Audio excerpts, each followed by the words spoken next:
had a question on Reviews on the Run on our Twitter question of the day section where a guy asked if a video game ever got us through a tough time. And I got to tell you, Legend of Zelda, A Link to the Past, back in the early 90s, that game got me through a tough time. And who knew that there would be so many more tough times ahead and that video games would get me through them? But this was one of the first. There was something truly magical about that game, and Nintendo's done something kind of magical here. We're talking about The Legend of Zelda, A Link Between Worlds. Victor Lucas, I know you love this thing. You know I love this thing. Let's talk about why it's so good. It's, you know what it is? It's what the industry needs right now. It is just a dose of fun. It's like getting dunked into familiar territory, but with just enough innovation and just enough cool gameplay hooky twists in it. What's the story in this one? Well, you got to rescue the princess.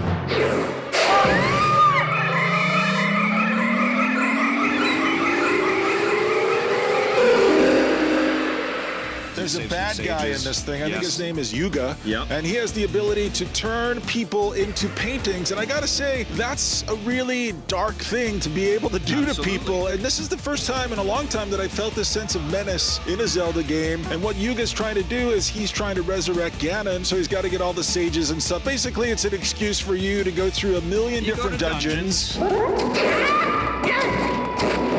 And then what happens is you get this ability to sink into the walls like a painting. Love this so much. And it completely warps your mind. This it's is like what I do at every dance party. I just straight into the wall. Totally, you become a wallflower. And also the camera will shift down and you'll get some the muted cool little sound effects. And the muted sound effects are amazing, but as the game is telling its story, it will also shift perspective a little bit, which is also new to this top-down style of Zelda experience. We've never had anything quite like this before.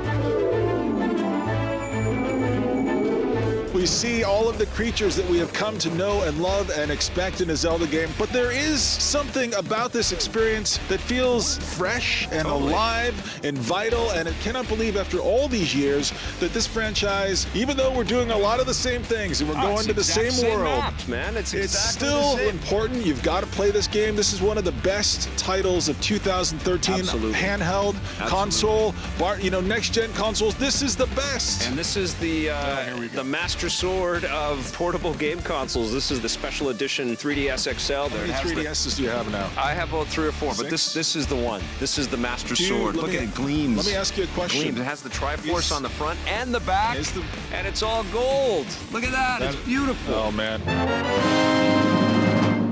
This is a game that doesn't want you to get too frustrated, certainly not as frustrated as I was playing A Link to the Past, which was a very frustrating game. It's acutely aware that it's a mobile version of this Zelda game. You get all the gadgets pretty much right from the beginning, and you can go anywhere you want to in the map pretty much right from the beginning, and you're going into dungeons immediately, but then layers and layers and layers of depth start revealing themselves to you. You're going to be doing a lot of retraversal, re-exploring some of these areas, using all of the gadgets in interesting different ways.